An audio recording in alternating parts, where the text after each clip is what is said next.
In today's video, I'm going to teach you how to mail merge in the new Outlook. By the end, you'll know exactly how to send a personalized email to many recipients in just a few clicks while keeping everything clean, professional, and efficient. Start by opening your web browser and going to Microsoft.com. This is your central hub for all Microsoft services. On the home page, look for the All Microsoft option. Click that to view the full list of apps and services, then select Outlook. This takes you straight to the web version of Outlook where we'll do the mail merge. Next, click Login and sign in with your Microsoft account.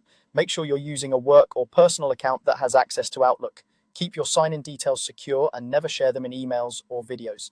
Once you're in the new Outlook interface, click on New Mail to start a fresh message. This opens the Compose window where you'll prepare your email just like you normally would. Before you type anything, look at the Send button. You'll see a small downward arrow next to it. Click that arrow to reveal additional sending options and choose Start Mail Merge from the drop-down. This tells Outlook you're preparing to send individual copies of the same message to multiple people. In the recipient field, add the email addresses of everyone you want to reach. You can paste a prepared list or type them in manually. Make sure the addresses are correct and separated properly, and only include people who have consented to receive your message. A quick review here helps avoid bounces and ensures your message lands where it should. Now compose your email, add a clear subject line, write your message in straightforward language, and keep paragraphs short.